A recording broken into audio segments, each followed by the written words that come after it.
Eu fiquei, bom, eu tenho algumas perguntas ainda, mas aproveitando que a gente está falando do método, se quiser compartilhar, pode compartilhar a tela, Ah, tá? Mas sim. não sei se vai adiantar muito, pelo menos eu vou fazer a pergunta e aí você vê se compensa compartilhar ou não.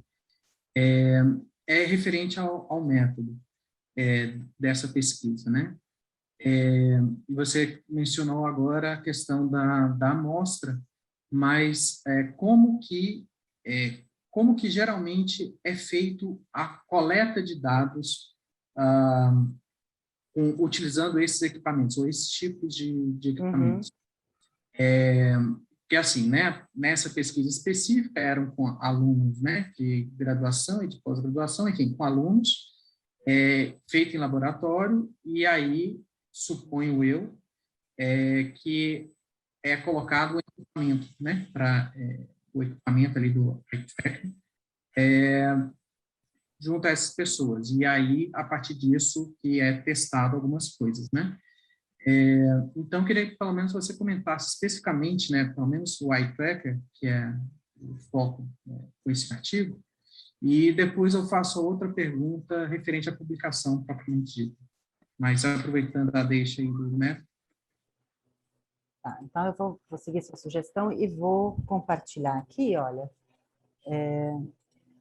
isso, para a gente falar melhor dessa questão. Então, esse é o artigo, né?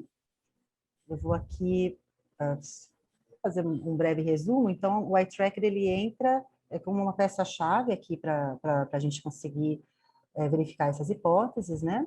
Porque nós queríamos ver se o tipo de comunicação, né, o tipo de foto usada, uma foto mais tratada, que é uma foto tradicional, né, usada em comunicação mais tradicional, que é a comunicação chamada aqui induzida, né?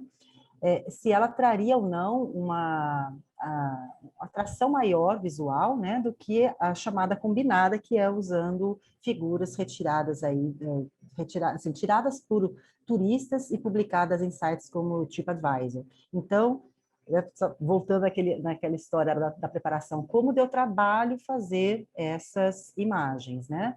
Porque tinham que ser imagens muito parecidas. Então, a Marina, ela pegou imagens usadas realmente pela Embratur e procurou depois no TripAdvisor imagens postadas por turistas, enfim, fez toda lá a preparação delas, e a gente ia ver se atraía mais o olhar, e depois tinham algumas perguntas para medir a eficácia desses anúncios. E também para ver se a presença ou ausência de logo e slogan, no caso da marca Brasil usada na época, né, se isso também traria uma atenção visual maior ou não, e se teria um impacto maior na eficácia percebida desses anúncios. Então, o eye tracker, ele entra ali em cima, ali, né, naquele conjunto das variáveis dependentes ali da atenção visual. Então, assim, isso não foi assim que foi mostrado, isso aqui foi só para apresentar lá para a revista como as imagens eram diferentes, né, mas as pessoas, elas não recebiam as 4 imagens semelhantes, né, a gente misturou usando toda a técnica do quadrado latino. Então, Rafael, da sua pergunta, a gente tem um equipamento lá de eye tracker que não é invasivo, que é diferente do equipamento que a Marina usou lá na Escócia. Por isso que a gente também não quis comparar diretamente os dados, né? Os dados que ela coletou lá, é uma amostra de, se não me engano, 30 e poucos participantes, e a gente vai complementar com alguns levantamentos quantitativos e tal, e vai ser um estudo só da Escócia. A ideia era fazer comparativo, né? Mas o nosso equipamento não é invasivo, ou seja, a pessoa vai chegar na nossa sala, que é o nosso laboratório que a gente tem na nossa faculdade, é uma sala pequena, né? Mas a gente guarda os equipamentos lá e tem uma mesa com um computador, no caso do eye tracker, é um computador que sai ali do próprio computador, né, a luz, que vai fazer o rastreamento ocular. Então, ele chega, tem todo um protocolo, né, que a gente tem que fazer a calibração, né, tem que medir a distância. Então, a gente não coloca nada na pessoa. Então, esse é um diferencial do nosso equipamento, porque isso evita qualquer influência, né, na pesquisa, de tirar a naturalidade. Você vai ver coisas na tela, mas tem aquele negócio. E o equipamento da Escócia era bem invasivo, né? Colocavam, a pessoa fica com a cara meio parada, assim. Então, aquilo é incômodo, aquilo tira a naturalidade da situação. Então, a gente perde muita validade externa, né, quando usa aquele equipamento. Então, no nosso caso, até a gente usou essa justificativa para ter os alunos como amostra, porque o nosso laboratório está na faculdade, né? Então, é mais difícil trazer pessoas de fora. E como a gente tem alunos de pós-graduação, que são mais velhos, acaba tendo ali né, um range aí de idade bastante amplo, né? Vai dos 18 anos até os 40 e poucos. Então, dá para pegar bastante gente, né, das idades diferentes. Então, ele chega, o sujeito chega, vai assinar, né, o termo lá. Para alguns estudos nossos, a gente tem que fazer algumas perguntas, que ele não pode ter ingerido bebida alcoólica, né, no caso do EEG, mas do eye tracker não. Então, passam-se alguns segundos lá para fazer toda a preparação, e aí ele recebe, né, ele começa a ver as imagens, sem ter nada em cima dele, ele simplesmente vai ver, e automaticamente está tudo sendo captado, gravado.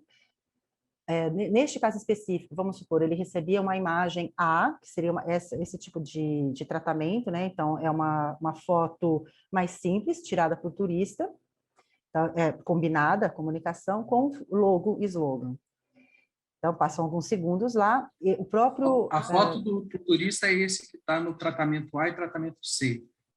Desculpa, eu não entendi o começo da pergunta, Marcos. A foto Rafael. que tira... Você está escutando? Sim, estou. A foto que o turista tira é esse que está ilustrado aí como tratamento A e tratamento B. Isso. Vocês vejam que é diferente. A foto mais natural é como a gente vê as coisas, né? Então, ali a água estava turva e o céu estava nublado, né? A foto que é usada para divulgação oficial do Ministério, né, da Embratur, olha, a água toda colorida, e isso tem tratamentos, né? São fotos editadas. O céu azul cheio de nuvem. Então, a gente ia ver se realmente tinham uma atração, um tempo de atenção e atração visual maior para as fotos que são tratadas, e se o logo também gerava algum tipo aí de atenção maior. E, além disso, após ver cada uma dessas fotos, então ele via uma foto condizente com o tratamento A, apareciam algumas perguntas depois para ele fazer em relação a esse destino, ou a esse anúncio. Então, via foto, apareciam questões. Via foto, então ele programava ali para passar. Se ele demorasse muito para passar, depois de 10 segundos, automaticamente a tela mudava, né? Então, as pessoas viam um total de 24 fotos, faziam 24 avaliações, e aí terminava o experimento, né? A gente agradecia, e aí já entrava uma outra pessoa. Então, quem estava esperando para fazer parte da pesquisa não via o que estava acontecendo, né? E quem estava fazendo parte da pesquisa estava numa sala fechada, com ar-condicionado, também estava né, de certa forma isolada do mundo externo. Então, é isso. Essa imagem aqui, ela é só para mostrar a diferença entre os 4 tratamentos, mas a pessoa não via essas 4 fotos. A gente fazia aleatoriamente, né, uma imagem referente à água, ela via no total 6 imagens de cada um desses tratamentos, né, um total de 24 imagens. E aí, a princípio, a gente comparava, então, as diferenças de atenção visual que aquele sujeito, né, teve entre os tratamentos. Mas aí, por questionamento dos pareceristas, falaram, mas seria interessante também fazer a comparação entre os sujeitos, né? E, ok, não era previsto pelo quadrado latino, mas era uma confirmação dos resultados. Então, nós fizemos novamente as análises e confirmou. Então, as diferenças significativas permaneceram, né, nas duas formas. E aí, por isso que a gente tem esses 2 tipos de gráficos aqui, né? Então, é isso que eu falei no comecinho da apresentação. Quando tem esse by subject, é essa comparação, o mesmo sujeito, né? As diferentes imagens que ele viu e deu diferença, né? E aí a gente também percebe a diferença quando compara entre os sujeitos as imagens, né? O by item são as imagens. Então, isso reforça o nosso resultado, né? E é uma resposta que os pareceristas esperavam, né? Para ver se realmente essas diferenças ocorreram porque as imagens eram diferentes ou porque as pessoas eram diferentes. Então, elas ocorreram porque realmente as imagens foram percebidas como diferentes, né? Então, isso foi bom eles terem sugerido, porque reforçou, né, o nosso resultado. Janaína? Eu ia mostrar aqui um exemplo do mapa de calor, mas pode falar. Eu vou complementar, porque naquele painel lá, com aquelas 2 imagens, Porque eu fiz uma leitura do artigo na Transversal, eu acho que esse resultado foi prevalente para todas as análises, né? Para fixação no número total da área do anúncio, da área de interesse, no total da área da duração, perdão, da área do anúncio e a duração da área de interesse. Em todos esses casos, essa condição que está em azul na tela, que é com o logo e com o slogan, ela teve margem, ela teve média estimada superior? A gente tem, deixa eu voltar aqui, porque aí isso, olha. Aqui. O que a gente vê, quando tem a foto tratada, tem uma atenção visual maior e não tem diferença né, na avaliação da efetividade aí do anúncio. E com o logo presente ou não, a gente tem também alguns resultados diferentes, né? Então, deixa eu só ler aqui. Sim, então o logo ele atrai... Se eu não me engano, desculpa, se eu não me pode engano, falar. A logo e o slogan, eles tiveram um efeito direto sobre a atenção visual, né, dos turistas, todas essas coisas que estão aí dependentes aí em cima, enquanto que comunicação, né, induzida ou combinada, ela teve efeito direto sobre a efetividade do anúncio, sobre todas essas variáveis aí que estão representando a efetividade do anúncio. Isso mesmo. Né? Isso mesmo. Então, a gente mexe faz tempo no artigo. Então, é interessante, no fim, a conclusão é a seguinte: para uma das situações, para uma das variáveis dependentes, tanto faz ser comunicação induzida ou combinada. E para outra variável independente, tanto faz ter ou não o slogan. Então, a situação, a recomendação é use os dois. Ou seja, use a induzida com o logo, porque aí você consegue os efeitos positivos dos dois, né? Apesar que isoladamente eles não vão ter o efeito. Então, tem uma atenção maior, sim, quando tem o logo, não tem muita diferença na efetividade, na eficácia percebida, e o tipo de foto, ele vai influenciar mais na eficácia, né? Porque isso aqui é uma coisa interessante também que os pareceristas pediram para fazer, e que às vezes a gente não sabe como lidar com isso, quando eles falam assim, olha, a gente chamava antes de atitude isso aqui, né? Essa efetividade percebida, o nome original na tese era atitude. E aí uma das críticas foi, mas tem tão poucos itens, como é que vocês podem chamar de atitude, que não sei o quê, e aí vocês tinham que fazer mais perguntas e refazer. Então ficou mais fácil, foi uma saída fácil, ao invés de chamar de atitude, dar um outro nome, e trabalhar isoladamente essas frases, que foi o que nós fizemos, né? Então, nos resultados, a gente trabalhar uma frase por frase, ao invés de chamar isso tudo de um construto de atitude em relação ao anúncio, né? Então, os bons pareceristas, né? Eles criticam, mas eles dão caminhos. Então, eles dão sugestões. Por que vocês não fazem assim? Que tal fazer assado?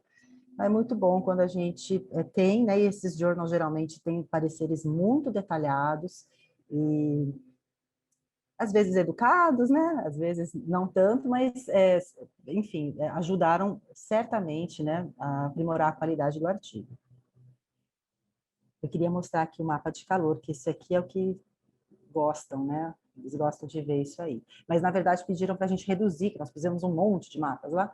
Não, olha, já que é só para ilustrar, né, coloque alguns, nós pusemos esses aí.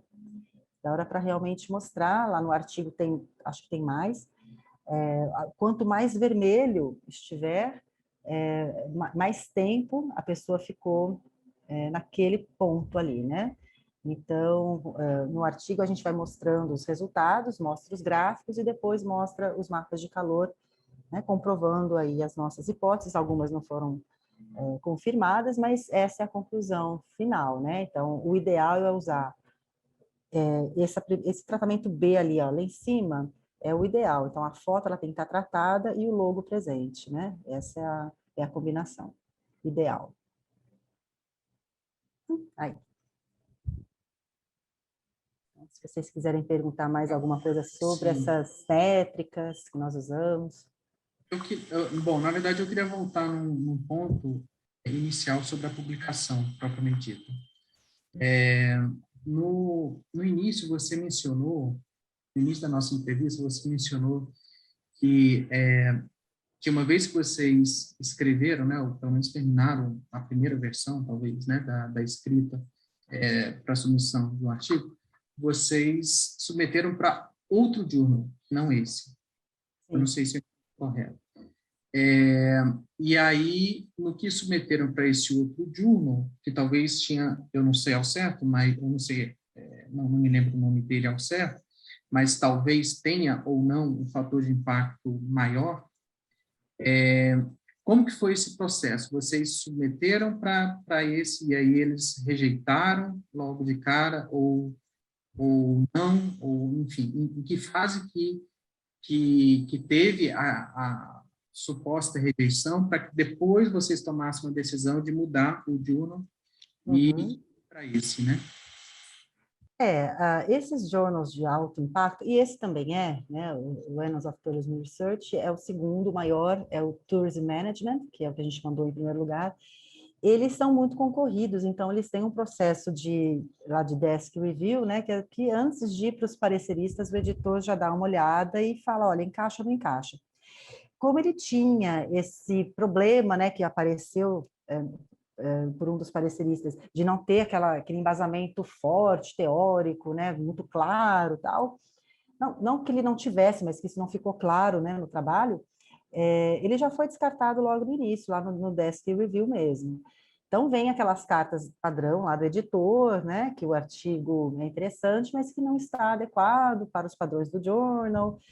Então, já dá uma ideia do que está errado, mas não foi um parecer detalhado, não foi. Então, a gente mandou praticamente da mesma forma para esse outro journal, né?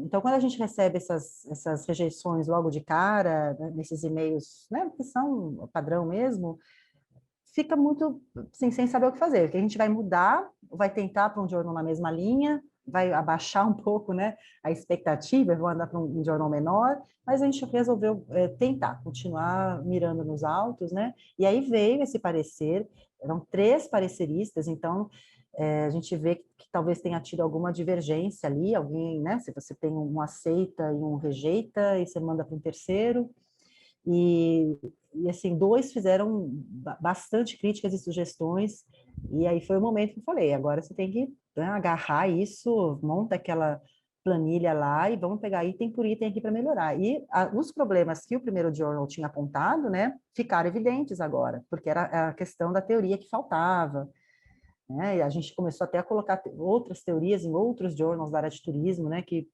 até um artigo que eu publiquei depois desse, também com iTracker, aliás, foi o primeiro que eu fiz, bem mais simples até, mas que conseguiu uma publicação boa também, né? Então, foi muito bom, é o que eu falei lá no começo, né? O Major Revision, né? Quase o aceite, né? Você só tem que entender que vão ser meses agora de trabalho e que não pode deixar o parecerista sem resposta, né? Entender que são críticas pertinentes. Isso, aí você disse que foram 6, né? Foram 6 rodadas. 6, as últimas eram menores, era questão de língua, era gráfico, né? Mas as 3 primeiras foram bem intensas.